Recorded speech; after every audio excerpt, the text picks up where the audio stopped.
ಈ ಮಲಯಾಳದವರು ಬೆಂಗಾಲಿಗಳು ಭಾಳ ದೇಶ ಪ್ರೇಮಿಗಳು, ಭಾಷಾ ಪ್ರೇಮಿಗಳು. ಏನಂದರೆ ಅವ್ರು ಯಾವುದೇ ಭಾಷೆ ಕೊಟ್ರಿ ಅವ್ರ ಮದರ್ ಟಂಗಲ್ಲೇ ಮಾತಾಡೋದು. If they talking in English you will not understand they are talking in English. ಮಲಯಾಳದಲ್ಲೇ ಇಂಗ್ಲೀಷು ಮಾತಾಡ್ತಾರೆ. ಇದು ಬಿಟ್ಟರೆ ಬೆಂಗೋಲಿಗಳು, I speak Bengali, I am from Calcutta ಅಂತ ಅವನು ಅಂತಾನೆ. ಅವ್ನು ಏನು ಮಾತಾಡಿದ್ರು ಅವನ ಭಾಷೆ ಅಲ್ಲ. ಅಂಥದ್ರಲ್ಲಿ ಆ ಗೀತಾ ಮೇಡಮ್ ನನ್ನ ಹತ್ರ ಬಂದು ರಿಟೈರ್ ಆಗಿ 6 ತಿಂಗಳಿತ್ತು, ಬಂದುಬಿಟ್ಟು ರಿಜೆಡ್ ನನಗೆ ಸ್ವಲ್ಪ ಬಗ್ಗೆ ಅನ್ನಡಿ ಎಳಿಗುಡಿ ಅಂತ. ಚೆನ್ನಾಗಿದೆಯಲ್ಲಮ್ಮ ಇಷ್ಟು ವರ್ಷ, ಇದಕ್ಕಿದ್ದಂಗೆ ನಿನ್ಗೇನಾಯಿತು? ಯಾಕೆ why you want to learn Kannada? ನಾವು ನೋ ಈಗೆಲ್ಲ ರಾಜ್ಯೋದ್ಯೋಗದಲ್ಲಿ ನಾನು ಕನ್ನಡದಲ್ಲಿ ಮಾತಾಡಬೇಕೆ. ಫಸ್ಟು ಕನ್ನಡದಲ್ಲಿ ಮಾತಾಡೋದು ಕಲ್ತ್ಕೊಳ್ಳಮ್ಮ, ಆಮೇಲೆ ಭಾಷಣ ಮಾಡು. ಈ ಕೇರಳದವ್ರಿಗೆ ಒಂದು ಭಾಳ ಅರ್ಜೆಂಟು. ಇವತ್ತು ಕನ್ನಡ ಕಲ್ತ್ರೆ ನಾಳೆ ಭಾಷಣ, ನಾಡಿದ್ದೊಂದು ಪುಸ್ತಕ ಬರೀಬೇಕು, 4ನೇ ದಿವಸ ಜ್ಞಾನಪೀಠ ಬಂದು ಬಿದ್ದುಬಿಡ್ಬೇಕು ಮನೆಗೆ. ಭಾಳ ಅರ್ಜೆಂಟ್ ಇವು. ನಾನು ಹೇಳಿದೆ ಭಾಷಣ ಮಾಡಿದ್ವಿ, ನೀವು ನನಗೆ ಕನ್ನಡ ಹೇಳಿಬಿಡಿ, ನಾನು ಭಾಷಣ ಮಾಡಿದ್ದೀನಿ. ಭಾಷಣ ಮಾಡೋದಕ್ಕೆ ಭಾಷೆ ಬರಬೇಕಾಗಿಲ್ಲ ಅಂದು, ಇನ್ನೇನು ಬರಬೇಕು, ಧೈರ್ಯ ಬೇಕಂತ. 100% ನಿಜ ನೋಡಿ. ನಮ್ಮಲ್ಲಿ ಭಾಳಷ್ಟು ಜನ ರಾಜಕಾರಣಿಗಳು ಮಾತಾಡ್ತಾರೆ, ಮ್ಯಾಟ್ರ್ ಏನಿರಲ್ಲ. ಇವತ್ತು ಬಂದಿರೋ ಕೃಷ್ಣೇಗೌಡರು, ಇವತ್ತು ಬಂದಿರೋ ಮೈಸೂರು ಆನಂದವರು, ಇದನ್ನೇ ಹೇಳ್ಬಿಟ್ಟು ಅರ್ಧ ಗಂಟೆ ಮುಗಿಸ್ಬಿಡ್ತಾರೆ. ಇನ್ನು 5 ನಿಮಿಷ ಅವ್ರನ್ನ ಬೈದು ಕೂತ್ಕೊಂಡ್ಬಿಡ್ತಾರೆ. ಹೆಂಗಪ್ಪ ಮಾತಾಡ್ತಾರೆ ಅಂದರೆ ಧೈರ್ಯ ಅವ್ರಿಗೆ, ಏನು ಬೇಕಾದ್ರೆ ಕೊಡಿ ಮಾತಾಡ್ತಾರೆ ಅದ್ರ ಬಗ್ಗೆ. ಭಾಳ ಜನಕ್ಕೆ ಇವಾಗ ನಾವೆಲ್ಲ ಭಾಳ ಮೇಧಾವಿಗಳು, ಬುದ್ಧಿವಂತರಲ್ಲ, ಧೈರ್ಯ. ಅದಕ್ಕೆ ದಡ್ರಿಗೆ ಧೈರ್ಯ ಜಾಸ್ತಿ ಅಂತ ನಾವು ಏನು ಬೇಕಾದ್ರೆ ಮಾತಾಡ್ತೀವಿ. ಜನ ಮೊನ್ನೆ ಅವನು ಕಾಲೇಜ್ಗೆ ಹೋಗಿದ್ದೆ, ಕಲ್ಪತರು ಕಾಲೇಜ್ಗೆ, ನನ್ನ ಪರಿಚಯ ಮಾಡ್ತಾ ಹುಡುಗ ಏನನ್ನ ನೋಡಿ, ರಿಚರ್ಡ್ ಲೂಯಿಸ್ ಅಂತ ನೋಡಿರ್ತೀರ, ಹರಟೆ ಗಿರಟೆ ಮಾಡ್ತಾರೆ. ಇವ್ರು ಮಾಡಿದ್ರೆ ಹರಟೆ, ನಾವು ಮಾಡಿದ್ರೆ ತಲೆ ಹರಟೆ ಅಂದ. 100% ನಿಜ. ನಾವು ಮಾತಾಡೋದನ್ನ ಯಾವುದೋ ಕಾಲೇಜ್ ಹುಡುಗ ಮಾತಾಡ, ಏಯ್ ಸಾಕು ಮುಚ್ಚ ಬಾಯಿ, ಅವೆಲ್ಲ ಮಾತಾಡಬಾರ್ದು ಅಂತಾರೆ. ನಾವು ಚೆನ್ನಾಗಿ ಮಾತಾಡ್ತೀರಿ ಸಾಕು ಅಂತಾರೆ. ಅದೇನು ನಮಗೂ ಅರ್ಥವಾಗಿಲ್ಲ. ಅವರು ಆ ಗೀತಾ ಮೇಡಮ್ಮು ನನಗೆ ಯಾವಾಗಲೂ ಕೇಳ್ತಿದ್ರು. ನಾನು ಹೇಳಿದೆ, ಮೇಡಮ್ ನನಗೆ ಹೇಳ್ಕೊಡೋಕ್ಕಾಗಲ್ಲ, ನಿಮಗೆ ಕನ್ನಡ ಹೇಳ್ಕೊಡೋಕ್ಕಿಲ್ಲ, ಯಾರಿಗೆ ಬೇಕಾದ್ರೆ ಹೇಳ್ಕೊಡ್ಬೋದು, ಈ ಕೇರಳದವ್ರು ಹೇಳ್ಕೊಡೋಕ್ಕೆ. ಈ ಬೇರೆ ಕೊಲೀಗ್ಸ್ ಇರ್ತಾರೆ ನೋಡಿ, ಲೇಡಿ ಕೊಲೀಗ್ಸ್, ಅದರವರು ಆಫೀಸಲ್ಲಿ, ಅವರು ಏನ್ರಿ ರಿಚರ್ಡ್ ಕನ್ನಡದ ಬಗ್ಗೆ ಅದು ಇದು ಹೋರಾಟ ಮಾಡ್ತೀರಾ, ಗೀತಾ ಮೇಡಮ್ ಕನ್ನಡ ಕೇಳಿದ್ರೆ ಹೇಳ್ಕೊಡೋಕ್ಕಾಗಲ್ವಾ ನಿಮಗೆ? ಹೇಳಿದ್ರೆ ಸ್ವಲ್ಪ ಸುಮ್ಮನಿರಮ್ಮ, ರೈಲು ಹತ್ತಿಸ್ಬೇಡಿ, ಯಾರಿಗೆ ಬೇಕಾದ್ರೂ ಕನ್ನಡ ಹೇಳ್ಕೊಡ್ಬೋದು, ಗೀತಾ ಮೇಡಮ್ ಹೇಳ್ಕೊಡೋಕ್ಕಾಗಲ್ಲ. ಯಾಕೆ ನೋಡಿ ಬೇಕಾದ್ರೆ. Madam what's your name? Geeta. ಹೇಳ್ಕೊಡಮ್ಮ, ಏನು ಹೇಳ್ಕೊಡಿ madam? It's not Geeta, it is Geeta. Okay Geeta. ಏನು ಹೇಳಿದ್ರು ಅವಮ್ಮನಿಗೆ ಹೇಳ್ಕೊಡೋಕ್ಕಾಗಿಲ್ಲ. ಇವ್ರು ಬಿಡಲಿಲ್ಲ. ಏನ್ರಿ ಒಂದು ದಿವಸದಲ್ಲಿ ಕಲ್ಸ್ಬಿಡೋಕ್ಕಾಗುತ್ತೇನ್ರಿ? ದಿವಸ ಅವ್ರು ಬಂದಾಗ ನೀವು ಕನ್ನಡದಲ್ಲಿ ಮಾತಾಡಿ, ಅವರು ಕನ್ನಡದಲ್ಲಿ ಮಾತಾಡಿದ್ರೆ ಅವಾಗ ಇಂಪ್ರೂವ್ ಆಗುತ್ತೆ ಅಂತ. ಇವಕ್ಕೇನು ಅವಳ ಬಗ್ಗೆ ಪ್ರೀತಿ ಏನಲ್ಲ, ಕನ್ನಡದ ಬಗ್ಗೆ ಮಮತೇನೂ ಅಲ್ಲ. ಆಫೀಸಲ್ಲಿ ಟೈಮ್ ಪಾಸ್ ಆಗುತ್ತಲ್ಲ, ಅದು ಇವು ಕಾಮಿಡಿ ಚೀಪಾಗಿ ವರ್ಕೌಟ್ ಆಗಲಿ ಅಂತ ಇವು. ಅವ್ರು ಬಂದಾಗೆಲ್ಲ ಇವ್ರು ನನಗೆ, ರಿಚರ್ಡ್ ನೋಡಿ ಮೇಡಮ್ ಬಂದರು, ಅದಕ್ಕೆ ಏನು ಮಾಡಬೇಕು? ಮಾತಾಡ್ಸಿ. ಏನು ಮಾತಾಡಲಿ? ಕಾಫಿ ಆಯ್ತಾ ಕೇಳಿ. ಹಾಂ ಮೇಡಮ್ ಕಾಫಿ ಆಯ್ತಾ? ಗೋಬಿ ಆಯ್ತು. ತಿಂಡಿ ಆಯ್ತಾ? ದಿಂಡಿ ಆಯ್ತು. ಓಹೋ, ಏನು ತಿಂಡಿ ಅಂತ ಕೇಳಿ ಅಂತ ಇವು. ಏನು ತಿಂಡಿ ಮೇಡಮ್? ಉಬ್ಬಿಡಿ. ಹಾಂ ಉಬ್ಬಿಡಿ. ಅದೇನು ಮೇಡಮ್ ಆ ತಿಂಡಿನ ಕೇಳಿಲ್ವಲ್ಲ? ಉಬ್ಬಿಡಿ, ರವೆ ಉಬ್ಬಿಡಿ. ಹಾಂ ಇವು ಆವಾಗ ಅದು ಉಪ್ಪಿಟ್ಟು ಅಡುಗೆ ಏನು ಮಾಡಿದ್ಲು ಕೇಳಿ ಅಂತ. ಇವಾಗ ಟೈಮ್ ಪಾಸ್ ಹಿಂಗೆ ನಡೀತಿತ್ತು ಸರ್. ಈ ಕೇರಳದವ್ರಿಗೂ ನಮ್ಗೆ ಏನಪ್ಪ ಡಿಫ್ರೆನ್ಸ್ ಅಂದರೆ, ಈ ಕೇರಳದವ್ರು 10 ಗಂಟೆ ಅಂದರೆ ಕರೆಕ್ಟ್ 10 ಗಂಟೆಗೆ ಆಫೀಸಲ್ಲಿ ಇರ್ತಾರೆ. ನಾವು ಕನ್ನಡದವ್ರು 10 ಅಂದರೆ 10:15 ಇರ್ತೀವಿ. ನಾನು ಭಾಳ ಸಲ ನೋಡಿದ್ದೀನಿ. ನಾನು ಒಬ್ಬರನ್ನ ಕೇಳಿದೆ, ಏನು ಸರ್ ಇದು ಸೈಕಾಲಜಿ? ಕೇರಳದವ್ರು 10 ಅಂದರೆ 10 ಗಂಟೆಗೆ ಇರ್ತಾರೆ, ನಾವು ಕನ್ನಡದವ್ರು 10:15 ಬರ್ತೀವಿ. ನಾವೇನು ಹುಟ್ಟು ಸೋಮಾರಿಗಳಲ್ಲೇ? ಏನೂ ಅಲ್ಲ, ಆ ಥರ ಬೇಜಾರು ಮಾಡ್ಕೋಬೇಡ ನೀನು. ಫಸ್ಟು ಸೂರ್ಯ ಬರೋದು ಕೇರಳಗೆ, ಆಮೇಲೆ ಬೆಂಗಳೂರು ಮೈಸೂರು. ಆ ಟ್ರಾವೆಲಿಂಗ್ ಟೈಮ್ ಅಂತಿರಲ್ವೇನಯ್ಯ, ಅರ್ಧ ಗಂಟೆ, ಅದು ನಮಗೆ. ಫಸ್ಟಲ್ಲಿ ಬಂದಿರ್ತಾರೆ, ಎದ್ದು ಬರ್ತದೆ. ಇನ್ನೊಂದು ತಿಳ್ಕೊ, ಅವರೆಲ್ಲ ಭಾಳ ಸ್ಮಾರ್ಟು ಡಿಸಿಪ್ಲಿನ್ ಅಂತಲ್ಲ, ಶೆಕೆ ನಿದ್ದು ಬರಲ್ಲ, ಎದ್ದು ಆಫೀಸ್ ಬಂದುಬಿಡ್ತಾವೆ ಅಷ್ಟೇ ಹೊರ್ತು.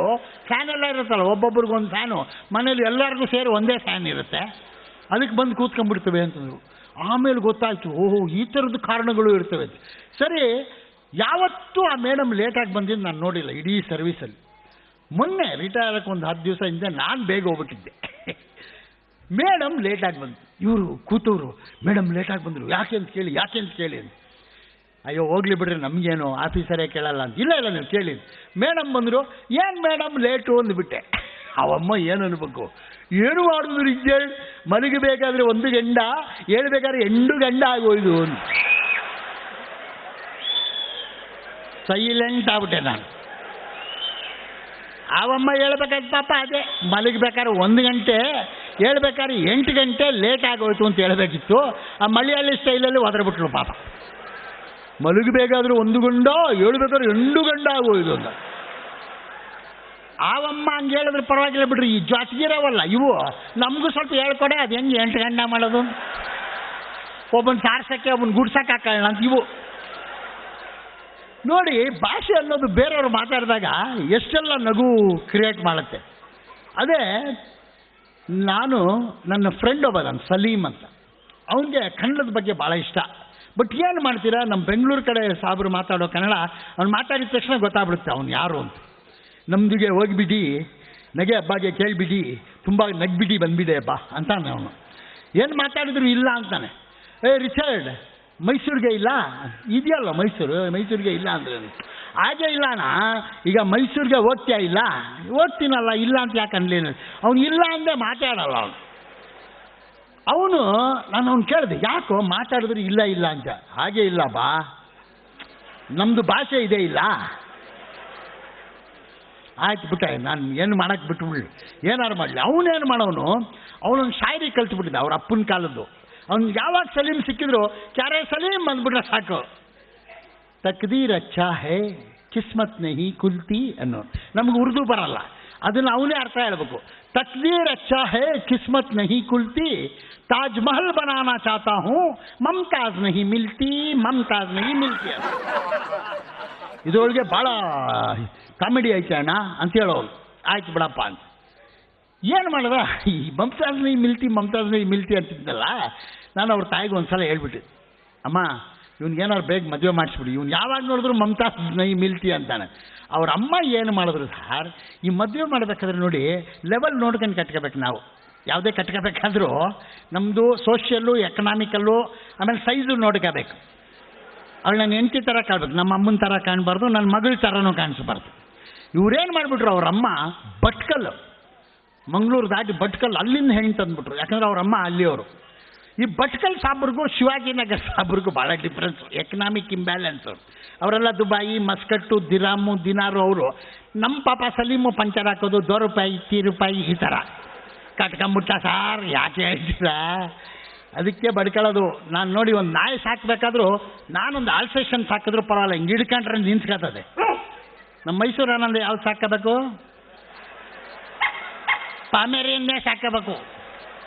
ಏನು ಅರ್ಜೆಂಟಲ್ಲಿ ಆಲ್ಸೇಷನ್ ಕಟ್ಕೊಂಡ ಮುಗೀತು ಅವನ ಕತೆ. ದರ ಎಳ್ಕೊಂಡು ಹೋಯ್ತಾ ಇರ್ತದೆ, ಹಿಡ್ಕೊಳಕ್ಕಾಗಕ್ಕಿಲ್ಲ, ಬಿಡೋಕ್ಕಾಗಕ್ಕಿಲ್ಲ. ಮದುವೆ ವಿಷಯದಲ್ಲೂ ಅಷ್ಟೇ, ನಾವು ಭಾಳ ಜನ ದೊಡ್ಡದು ಕಟ್ಕೊಂಡ್ಬಿಟ್ಟಿದ್ದೀವಿ. ನಮ್ಮ ಸಂಬಳ ಸಾಲಕ್ಕಿಲ್ಲ, ಅದು ಎಳೆಯೋದು ಬಿಡೋಕ್ಕಿಲ್ಲ, ಹಿಡ್ಕೊಳಕ್ಕಾಗಕ್ಕಿಲ್ಲ. ಅದೇ ಸ್ಥಿತಿ ಆಗೋಯ್ತು ನಮ್ಮ ಸಲೀಮ್ದು. ಭಾಳ ಜನ ಹುಡುಗರು ಮದುವೆ ಆಗಿಲ್ದಿರೋರು ಹೇಳ್ತಿರು, ಒಂದು ಮಾತು ತಿಳ್ಕೊಳ್ರಿ, ಮದುವೆ ವಿಷಯದಲ್ಲಿ ಮಾಡ್ಕೋಬೇಕಾದ್ರೆ ಸ್ವಲ್ಪ ಲೆವೆಲ್ ನೋಡ್ಕೊಳ್ಳಿ.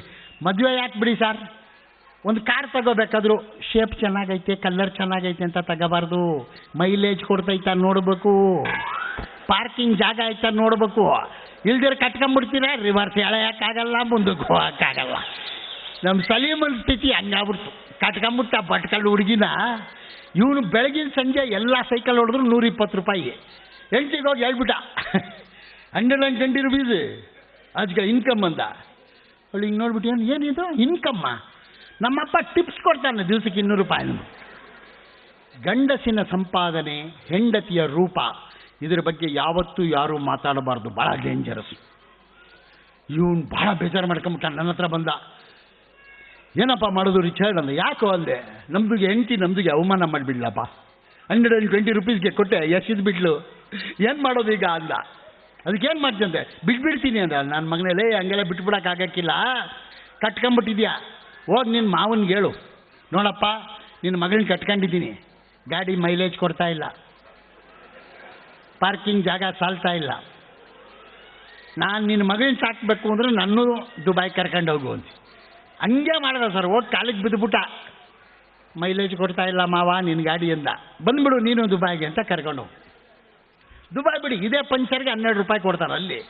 ಸರಿ, 3 ವರ್ಷ ಆದಮೇಲೆ ಬರ್ತಿದ್ದಂಗೆ ಏನು ಸರ್ ಎಲ್ಲ ಹುಡುಗರು ಏರ್ಪೋರ್ಟ್ಗೆ ಹೋಗ್ಬಿಟ್ಟು, ಯಾಕೆ ಹೇಳಿ ನಮ್ಮ ಫ್ರೆಂಡ್ಸಲ್ಲಿ ಫಸ್ಟ್ ಏರೋಪ್ಲೇನ್ ಹದ್ದವನೇ ಸಲೀಮ ಬಂದ. ಏನು ಆಶ್ಚರ್ಯ ಸರ್, ಹೋದಾಗ ನಮ್ಮ ಸಲೀಮ ಹಿಂಗಿದ್ದ, 3 ವರ್ಷ ಆದಮೇಲೆ ಭತ್ತ ಹಿಂಗಾಗ್ಬಿಟ್ಟಿದ್ದ. ಅವನ ಹೆಂಡ್ತಿ ಹೋಗ್ತಾ ಹಿಂಗಿದ್ಲು, ಭತ್ತ ಹಿಂಗಾಗ್ಬಿಟ್ಟು. ಅದನ್ನೇ ನಮ್ಮ ದುಂಡಿರಾಜ್ ಹೇಳ್ತಾರೆ, ಎಲ್ಲ ಹೆಂಗಸರು ಮದುವೆ ಆದ ಮೇಲೆ ಆಗುತ್ತಾರೆ ದಪ್ಪ, ಎಲ್ಲ ಹೆಂಗಸರು ಮದುವೆ ಆದ ಮೇಲೆ ಆಗುತ್ತಾರೆ ದಪ್ಪ, ಗಂಡಸರು ಹೌದಪ್ಪ ಹೌದಪ್ಪ ಹೌದಪ್ಪ. ಇವನು ಬಂದ, ನೋಡಿದ ತಕ್ಷಣ ನಾನು ಕ್ಯಾರೆ ಸಲೀಮ್ ಅಂದೆ. ಯಾಕೆ ಎಲ್ಲ ಫ್ರೆಂಡ್ಸು ಬಂದ್ಬಿಟ್ಟು ಅವ್ರು ಹಾರ ಇಟ್ಕೊಂಡು, ಯಾಕೆ ಹೇಳಿ ಸಲೀಮ್ ಮೇಲೆ ನಿಮ್ಮ ಪ್ರೀತಿಯಿಂದಲ್ಲ, ದುಬೈಯಿಂದ ಬರೋ ಎಂಥ ಕಂಜೂಸ್ ನನ್ನ ಮಗ ಏನಾದ್ರು ಹಿಡ್ಕೊಂಬಂದಿರ್ತಾನೆ, ಏನಿಲ್ಲ ಅಂದರೆ ಸಿಗರೇಟು ಸೆಂಟು ತರ್ತಾನೆ ಅಂತ. ಅವ್ನು ಬರ್ತಿದ್ದಂಗೆ ಕ್ಯಾರೆ ಸಲೀಮ್ ಅಂದ. 3 ವರ್ಷ ಆಗಿತ್ತು ಸರ್. ಬಡ್ಡಿ ಮಗ ಏನಂದ, ತಕ್ದೀರ್ ಅಚ್ಚಾ ಹೈ ಕಿಸ್ಮತ್ ನಹಿ ಕುಲ್ತಿ, ತಕ್ದೀರ್ ಅಚ್ಚಾ ಹೈ ಕಿಸ್ಮತ್ ನಹಿ ಕುಲ್ತಿ, ತಾಜ್ ಮಹಲ್ ಬನಾನಾ ಚಾಹತಾ ಹೂँ ಮಮತಾಜ್ ನಹಿ ಮಿಲ್ತಿ ಅಂದ. ಏನಂದ, ಅದನ್ನೇ ಅಲ್ವೇನು ಹೇಳಿದ್ರು. ಇಲ್ಲ ಇವಾಗ ಹೇಳ್ತೀನಿ ನೋಡು, ಅದ್ರ ಚೇಂಜ್ ಮಾಡಿ ಹೇಳ್ತೀನಿ ನಾನು. ಏನು ಅಂದ, ತಕ್ದೀರ್ ಅಚ್ಚಾ ಹೈ ಕಿಸ್ಮತ್ ನಹಿ ಕುಲ್ತಿ, ತಾಜ್ ಮಹಲ್ ಬನಾನಾ ಚಾಹತಾ ಹೂँ ಮಮತಾಜ್ ನಹಿ ಮರ್ತಿ ಅಂದ.